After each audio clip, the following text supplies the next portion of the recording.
Is known age group number 14 और 4A हम Roman में लिखते हैं। अगर हम एलिमेंट्स का नाम बोले तो कहे, शिव जी, सुनो, पार्वती, पीबी, यानी कहे शिव जी सुनो पार्वती, कहे शिव जी सुनो पार्वती। Thank you. तो यहां पर कार्बन, सिलिकॉन, जर्मेनियम, टीन और lead. Carbon, silicon, germanium, tin और लीड, ये कार्बन फैमिली में आते हैं। अगर हम बात करें कि इनके वैलेंस इलेक्ट्रॉन कितने हैं, वैलेंस इलेक्ट्रॉन, तो इनके आउटर सेल में कितने इलेक्ट्रॉन होते हैं? 4। ठीक है, और वैलेंसी कितना होगा? वैलेंसी के अगर हम बारे में बात करें तो ये आउटर सेल में 4 है, तो ऑक्टेट कंप्लीट करने के लिए 4 बॉन्ड अपना शेयर करते हैं, इनका वैलेंसी 4 हो जाएगा, हो जाएगा। कार्बन, कार्बन क्या है? कार्बन एक नॉन मेटल है। Carbon is a non metal, where silicon and germanium, silicon and germanium क्या है?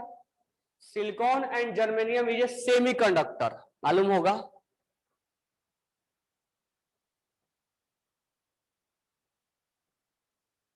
सेमीकंडक्टर जिसमें कि करंट ज्यादा भी पास नहीं होता और कम भी पास नहीं होता है। टीन और लीड, टीन और लीड ये क्या है? मेटल है। Tin and lead is a metal, tin and lead is a metal. ठीक है, उसके बाद अगर हम बात करें तो ऑक्सीडेशन स्टेट, ऑक्सीडेशन स्टेट अगर हम बात करें तो कॉमन ऑक्सीडेशन स्टेट +4 होगा। सब +4 में रहना चाहते हैं। कॉमन ऑक्सीडेशन स्टेट क्या होगा? +4। लेकिन लीड है, लीड है, lead is Pb+2 is more stable than Pb+4.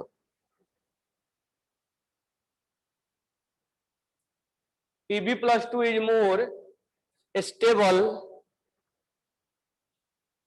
than Pb+4, and lead+2 is more stable than lead+4 due to inert pair effect. Inert pair effect, अब तुम समझ गए होगे इनर्ट पेयर इफेक्ट क्या है, मैं समझाया था। और नहीं समझे तो पहले ना लिखो, इसके बाद हम बताते हैं इनर्ट पेयर इफेक्ट क्या होता है, क्योंकि तुम केमिकल बॉन्डिंग पढ़ लियो तो इनर्ट पेयर इफेक्ट का हम थोड़ा सा मीनिंग समझा देता हूं। ठीक है, lead+2 is more stable then, इसीलिए हम बोल सकते हैं कि PbO is more stable than PbO2 because in PbO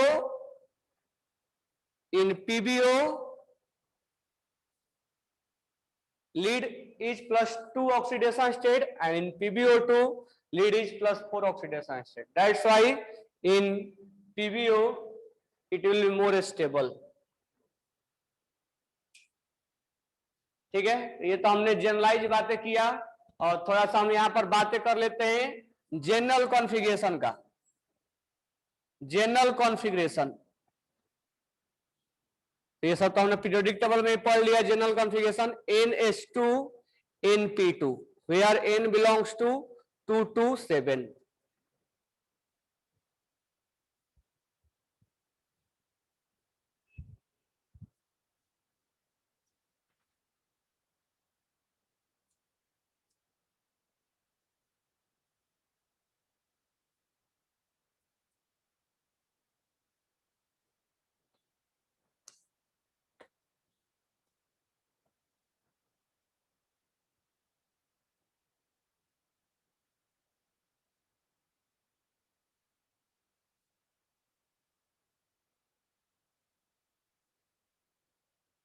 अगर हम अबंडेंस के बारे में बात करें,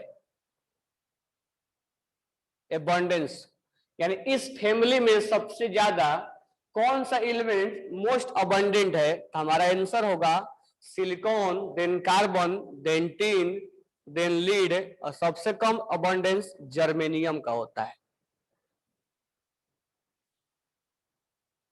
तो अगर हम अबंडेंस के बारे में बात करें तो सबसे ज्यादा अबंडेंस सिलिकॉन का होगा।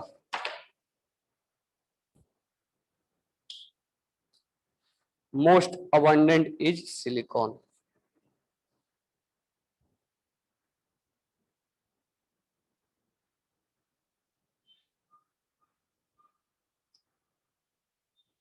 तो मुझे बताओ कि अर्थ क्रस्ट पे सबसे मोस्ट अबंडेंट एलिमेंट कौन होता है?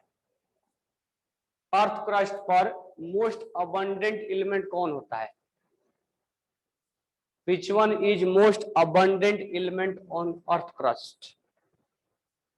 ऑक्सीजन। ऑक्सीजन जो कि आजकल देख रहे हो कितना ऑक्सीजन के लिए प्रॉब्लम हो रहा है। मेटल नॉन मेटल दोनों के बारे में बात कर रहा हूं मैं। Oxygen is most abundant element मैं पूछ रहा हूँ, कार्बन नहीं। कार्बन 17th नंबर पे आता है। तो oxygen is most abundant element on the earth, then after silicon. Silicon is second abundant element on the earth crust. ये लिख लिए होगे। आगे बात कर रहा हूं मैं। ये सब हम जनरलाइज बात कर रहे हैं कार्बन फैमिली के बारे में, जिसमें कि हम oxidation state, general configuration, abundance, ये सब हम बातें कर रहे हैं। अगर हम बात करें तो लिखेंगे कि silicon is second, silicon is second 27.7% most abundant element, most abundant element, most abundant element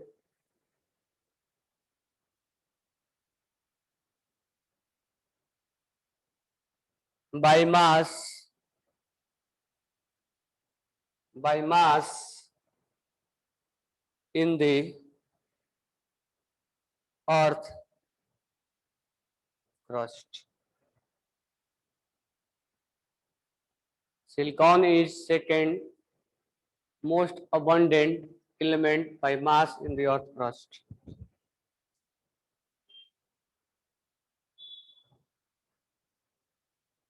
Carbon in nature form contain two stable isotopes C12 and C13 and C14 is a radioactive element. इसका मतलब ये हुआ कि carbon के जो C12 और C13 होता है वो स्टेबल होता है, लेकिन C14 जो होता है वो रेडियो एक्टिव होता है। सिलिकॉन मोस्ट अबंडेंट एलिमेंट है, मतलब सेकेंड मोस्ट अबंडेंट एलिमेंट है ऑन द अर्थ क्रस्ट, और oxygen is most abundant element on the अर्थ। ये सब हम अबंडेंस के बारे में बात कर रहे हैं, थोड़ा सा हम आइसोटॉप्स के बारे में बात कर रहे हैं, जनरल कॉन्फ़िगरेशन के बारे में बात कर रहे हैं, ऑक्सीडेशन स्टेट के बारे में बात कर रहे हैं। ठीक है। उसके बाद अगर हम बात करें कि ये किस किस फॉर्म में होते हैं, जैसे टीन, टीन जो होता है कैसेटिराइट, कैसेटिराइट के फॉर्म में होता है, जिसको हम SnO2 बोलते हैं।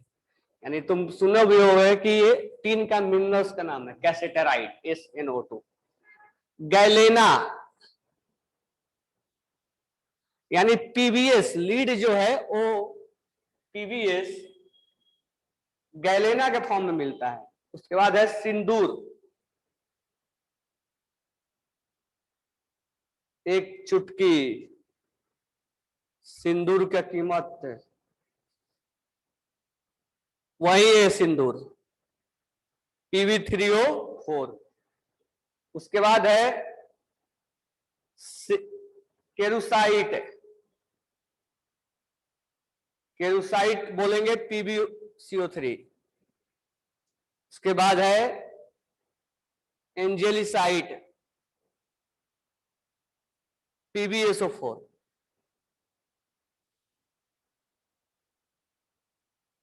तो इस तरह से हम ऑकरेंस के बारे में बोल सकते हैं ना। क्या हो गया निकेत देवदास? देवदासी है ना?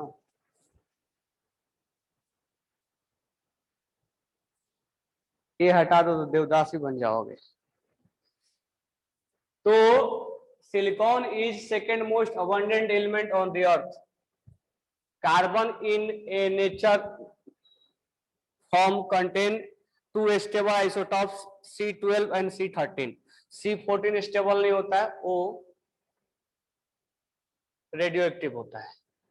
जो इनके एलिमेंट्स होते हैं ग्रुप नंबर 14 के, वो कैसेटेराइड के फॉर्म में, गैलेना के फॉर्म में, सिंदूर के फॉर्म में, एंजेलसाइड के फॉर्म में इस तरह से मिलते हैं।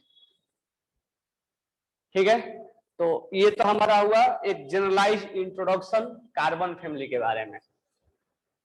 अब हम यहां से स्टार्ट करेंगे फिजिकल प्रॉपर्टीज। फिजिकल प्रॉपर्टीज में हम रेडियस, आयोनाइजेशन एंथैल्पी, इलेक्ट्रोनेगेटिविटी, ठीक है, मेटालिक, ऑक्साइड नेचर, ये सब हम देखेंगे।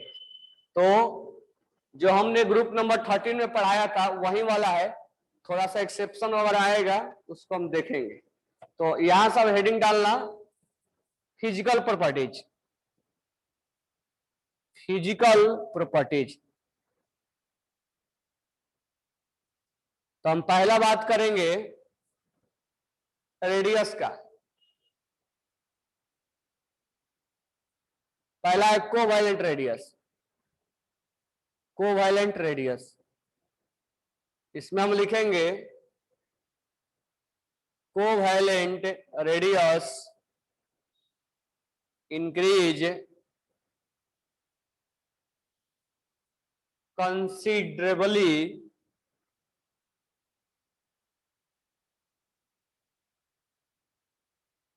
covalent radius increase considerably from C to carbon to silicon. Thereafter, a small increase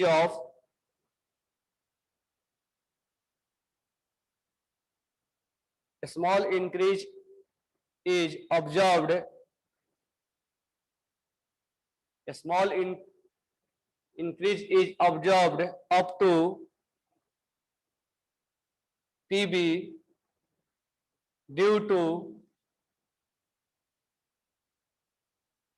completely filled D and F orbital.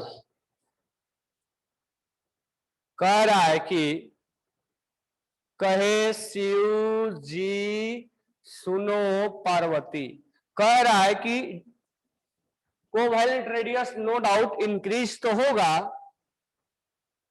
Covalent radius is increase considerably from carbon to silicon, मतलब इनमें radius बहुत ज्यादा होता है, दोनों में रेडियस का difference बहुत ज्यादा होगा, लेकिन उसके बाद इंक्रीज होगा, लेकिन जो इंक्रीमेंट का डिफरेंस होगा वो डिफरेंस बहुत ज्यादा नहीं होगा, वो डिफरेंस बहुत ज्यादा नहीं होगा,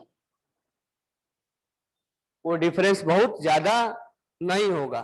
ठीक है, तो यही ये बातें बोल रहा है कि covalent radius increase considerably from carbon to silicon, there after small increase in observed up to PB, लेकिन इनमें अब इंक्रीमेंट बहुत ज्यादा देखने को नहीं मिलता है। उसका रीजन क्या बोला है इसने कि डी और एफ लगभग यहाँ पूरा होते जाते हैं, तो पूरा होने की वजह से अट्रैक्शन क्या हो जाता है, थोड़ा बढ़ने लगता है, क्योंकि सील्डिंग कम होने लगता है। ये बोल सकते हो कि पुअर सील्डिंग की वजह से अट्रैक्शन बढ़ने लगता है, इसलिए जो इंक्रीज ज्यादा होना चाहिए था वो इंक्रीमेंट कम हो रहा है। मतलब मान लो यहाँ क्या इंक्रीमेंट 10 का है तो यहाँ इंक्रीमेंट 2 ही है, तो इंक्रीमेंट घट गया है। बात बराबर? यस और नो? सो गए हो क्या? साक्षी यस, और बाकी नेट गायब हो गया मोबाइल का, ओके, जगते रहो, ठीक है। अब सोच लो कि तुम्हारे भाग्य में ऑनलाइन ही क्लास है, ऑफलाइन नहीं है, तो ये मत सोचना कि ऑनलाइन हम थोड़ा सा सीरियस कम हो जाए और फिर हमारा काम हो जाएगा। ये सोच लो कि अब हमारे को ऑफलाइन ही पढ़ पढ़ के सारे टॉपिक निकालने हैं। ऑनलाइन और ऑफलाइन पढ़ते पढ़ते कब टॉपिक खत्म हो जाएंगे वो समझ में भी नहीं आएगा, फिर बाद में पछताने लगोगे। इसीलिए बेटर ये होगा कि तुम जो भी चीजें पढ़ो थोड़ा केयर से पढ़ो। घर पे पढ़ रहे हो अच्छा बात है, लेकिन थोड़ा केयर से पढ़ो, क्योंकि अब तुम 12th में भी आ चुके हो, तो बेटर ये रहेगा। सर रीजन एक और बार बताओ, ठीक है वो बताता हूं, लेकिन तुम थोड़ा घर पे सीरियस होकर पढ़ाई करो, इसलिए कि टाइम निकल जाएंगे तुम्हें समझ में नहीं आएगा। समझ में आ रहा है ना? तो तुम्हें नहीं मालूम चलता है कि हमें टाइम कैसे पास हो जा रहा है, और ये फिर दोबारा टाइम नहीं आएगा तुम पढ़ पाओगे। इसलिए बी सीरियस, ये नहीं सोचना है कि ऑफलाइन पढ़ेंगे तब पढ़ाई करूंगा, तो वो पढ़ने वाला कभी नहीं पढ़ पाएंगे कि कल पढ़ूंगा कि परसों पढ़ूंगा। डेली अपने आप को मोटिवेट करो, और डेली ऑनलाइन हो तो ऑनलाइन ही पढ़ेंगे हम, ठीक है। पढ़ने वाले के लिए ऑनलाइन ऑफलाइन जैसा सिचुएशन है उसके अकॉर्डिंग हमें हैंडल करना है, ठीक है। नो डाउट ऑफलाइन ज्यादा समझ में आती है, वो सब कुछ जानता है, लेकिन अभी ऐसा सिचुएशन है कि तुम ऑनलाइन ही पढ़ोगे, ऑनलाइन ऑफलाइन नहीं पढ़ोगे, तो उसी में अपने आप को बी बेटर दे, मतलब बी बेस्ट देना है। तो घर पे नहीं कि लूज हो गए, पढ़ नहीं रहे हैं, ध्यान नहीं दे रहे हैं, तो तुम्हारा उसमें कुछ दिन बाद जब बोर्ड तुम्हारे सामने आ जाएगा तो उसका तुम्हें प्रॉब्लम खुद तुम्हें सोल्व करना पड़ेगा, तुम फिर इधर उधर भागते रहोगे। हाँ देखो यहाँ पर रीजन क्या है मैं बता दे रहा हूं। यहाँ पर पहले तो ये समझना है कि यहाँ पर मान लो, मैं एक बार तुम्हें और समझा रहा हूं। मान लो इसका एटॉमिक रेडियस कोवेलेंट रेडियस 10 है, तो इसका 15 है, इसका 17 है, इसका 16 है, तो इसका सॉरी इसका 18 है, इसका 18.5 है। पहले ध्यान से समझना मैं क्या बोल रहा हूं। जो रेडियस का डिफरेंस आया कितना का आया, 5 का आया। रेडियस का डिफरेंस कितना का आया, 2 का आया। रेडियस का डिफरेंस कितना का आया, 1 का आया। रेडियस का डिफरेंस कितना का आया, 0.5 का आया। यानी इंक्रीज हो रहा है नो डाउट, लेकिन इंक्रीमेंट में जो डिफरेंस है वो क्या होता जा रहा है, कम होता जा रहा है। इंक्रीमेंट का डिफरेंस क्या होता जा रहा है, कम होता जा रहा है। कम क्यों हो गया, 0.5 है। तो देखो तुम्हें मैं समझाया था सील्डिंग इफेक्ट।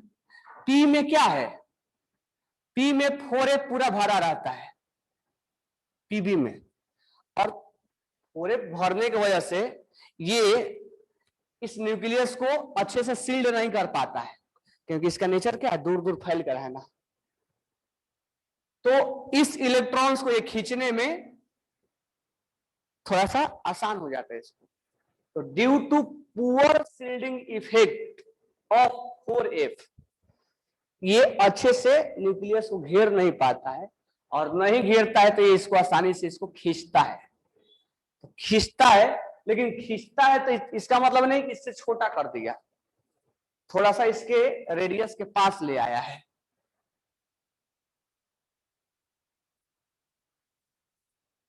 तो due to poor shielding effect of 4F। समझ में आ गया किसका डाउट था, फिर से बताओ सर।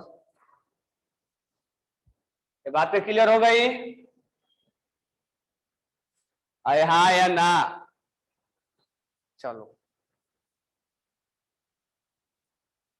नेक्स्ट हम बातें करेंगे रेडियस, कोवैलेंट रेडियस का हमने बातें किया, तो ध्यान देना।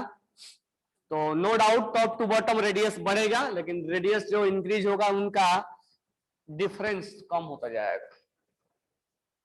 नेक्स्ट हम बातें करेंगे मेटालिक कैरेक्टर का। तो तुम लोग बताओ मेटालिक कैरेक्टर क्या होगा टॉप टू बॉटम।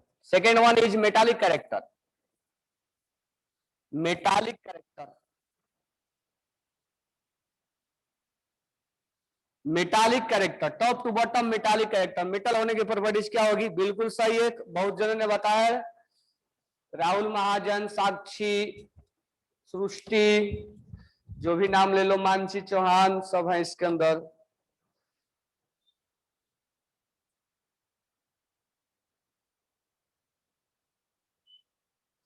चलिए जी, तो हम जानते हैं कि top to bottom metallic character will be increase. तो लिखना top to bottom, top to bottom metallic character will be increase. Top to bottom metallic character will be increase.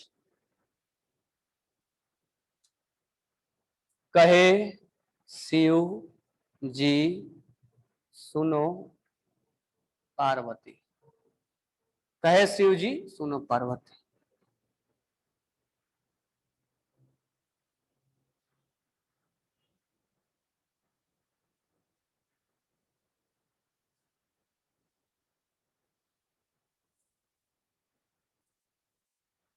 Top to bottom metallic character will be increase. No doubt electropositive nature क्या होगा? बढ़ेगा, आसानी से electrons loose करने की capability बढ़ेगी। Next अगर हम बात करें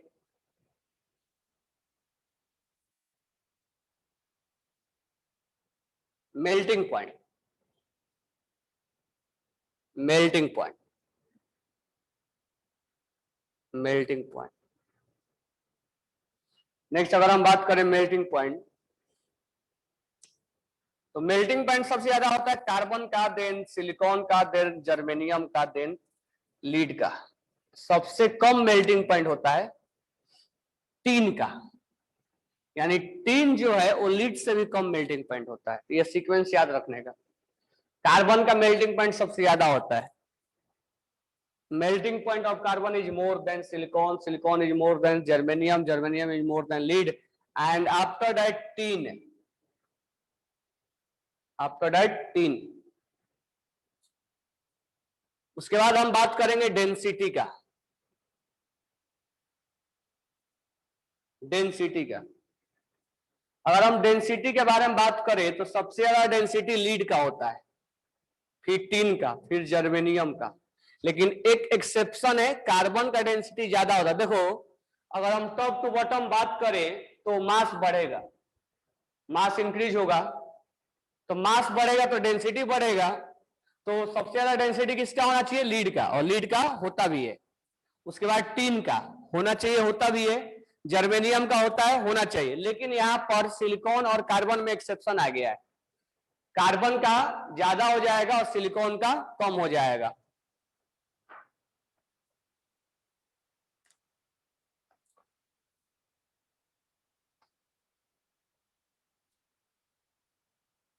नेक्स्ट हम बात करेंगे बॉन्ड एनर्जी, बॉन्ड एनर्जी। अगर सेम एटम के बीच में बना हुआ, किसका एनर्जी सबसे ज्यादा है? तो इसका जो ऑर्डर है, carbon carbon, silicon, then germanium, then tin और देन लीड। यानी जितना साइज छोटा रहेगा उतना ही उनके बीच का बॉन्ड स्ट्रॉन्ग होगा और उसको तोड़ने में एनर्जी ज्यादा लगेगा। यानी carbon has a smaller size, that's why it will form a strong bond. ठीक है, ऐसे भी हम जानते हैं इसके अंदर कैटिनेशन प्रॉपर्टीज, यानी चेन बनाने की प्रॉपर्टीज बहुत ज्यादा होता है, आगे हम बात करने वाले हैं। तो बॉन्ड एनर्जी के जहां तक हम बात करें तो bond energy carbon, silicon, germanium, tin and lead.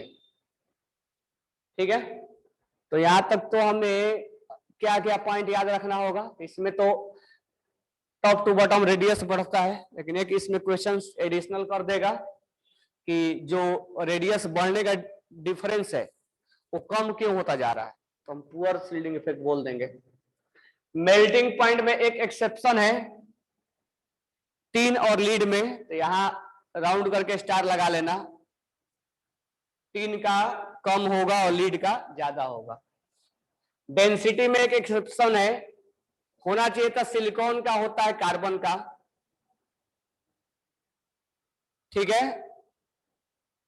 Bond energy में कोई एक्सेप्शन नहीं है, तो जहां जहां एक्सेप्शन है उसको राउंड करके स्टार लगाओ, ताकि जब दोबारा तुम रिवाइज करो तो इस पॉइंट्स पे तुम्हें विशेष फोकस जाए। सेकेंड पॉइंट में तो कोई एक्सेप्शन तो नहीं है, लेकिन एक क्वेश्चन अराइज हो जाएंगे कि डिफरेंस क्यों कम होता चला गया, उसका रीजन लिखे हुए तुम। मेल्टिंग पॉइंट याद रखना, लीड का ज्यादा होता है और टीन का कम होता है। लीड का ज्यादा होगा और टीन का कम होगा, यानी लीड लीड का मेल्टिंग पॉइंट ज्यादा होता है टीन से। सोचो, सोच लिए। डेंसिटी कार्बन का ज्यादा होता है सिलिकॉन से। बॉन्ड एनर्जी में कोई एक्सेप्शन नहीं है, तो मेल्टिंग पॉइंट में और डेंसिटी में याद रखना है, एक एक एक्सेप्शन है।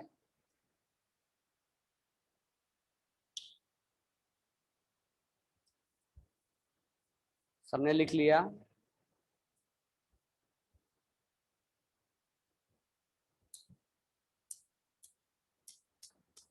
और राइट डाउन किए क्या? इतना फास्ट क्यों लिखते हो तुम लोग? स्लो स्लो लिखो, फास्ट लिखोगे तो फिर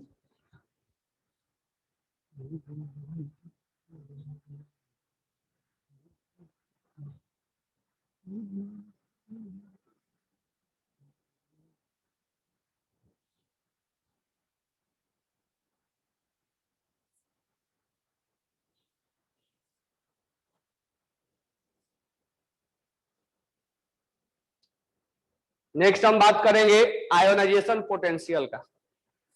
फिफ्थ नंबर था ना ये, ionization ionization potential. Ionization potential, अगर हम आयोनाइजेशन पोटेंशियल के बारे में बात करें तो सोचो जिसका साइज कम होगा,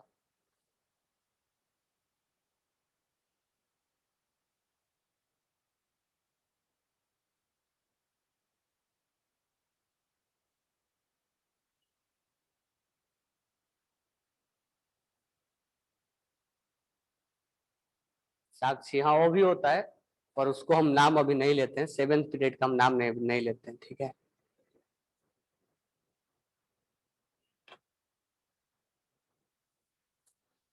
तो आयोनाइजेशन पोटेंशियल, साइज किसका कम है? कार्बन का, इसलिए इसमें से इलेक्ट्रॉन निकालना बहुत डिफिकल्ट होगा।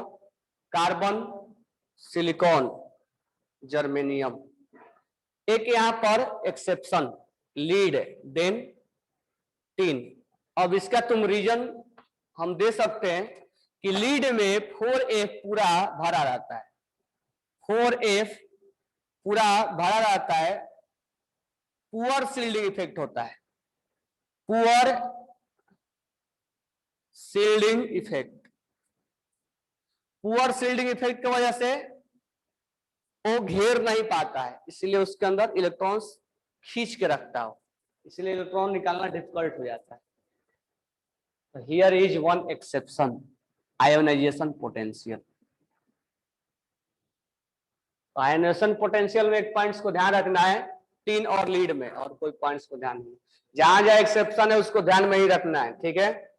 ठीक है, इसको अगर हम थोड़ा सा डायग्राम में बना ले, अगर वाई एक्सिस पे आयोनाइजेशन पोटेंशियल ले ले और एक्स एक्सिस पे हम एलिमेंट ले ले, तो सबसे ज्यादा आयोनाइजेशन पोटेंशियल कार्बन का होगा, कार्बन के बाद सिलिकॉन का होगा, सिलिकॉन से कम होगा जर्मेनियम का, जर्मेनियम से कम लीड का होगा, और लीड से ज्यादा थोड़ा सा टीन का होगा। एक मिनट, यहाँ होगा 3 और 3 से ज्यादा था लीड का होगा। ये कार्बन है, कार्बन के बाद सिलिकॉन, सिलिकॉन के बाद जर्मेनियम, जर्मेनियम के बाद टीन और टीन से थोड़ा ज्यादा हो जाएगा लीड का। तो सबसे ज्यादा carbon, then silicon, then germanium, then lead, सबसे कम होगा लीड टीन का।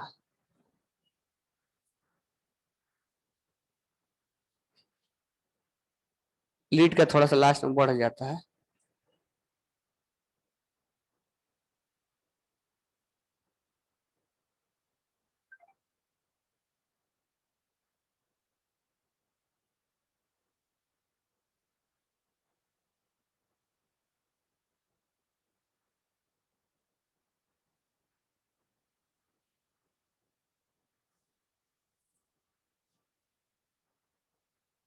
नेक्स्ट अगर हम बात करें इलेक्ट्रोनेगेटिविटी का, नेक्स्ट अगर हम बात करें इलेक्ट्रोनेगेटिविटी का,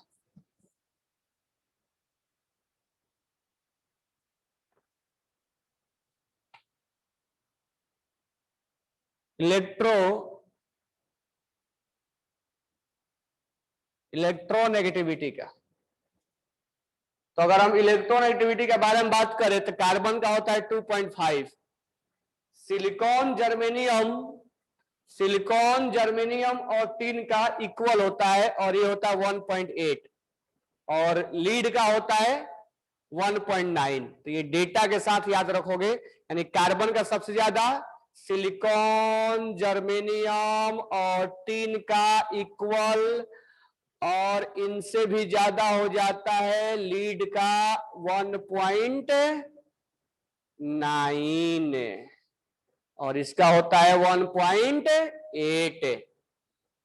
तो इस डेटा को याद रखो, सबसे बेटर रहेगा, यानी कार्बन 2.5, ठीक है, और लीड 1.9 और बाकी 3 एलिमेंट्स इक्वल होते हैं, उनका होता है 1.8। बातें हो गई क्लियर? तो कल हम इसके आगे कंटिन्यू करेंगे, ठीक है, ट्रैक 2 को। Thanks to all. कोई डाउट है?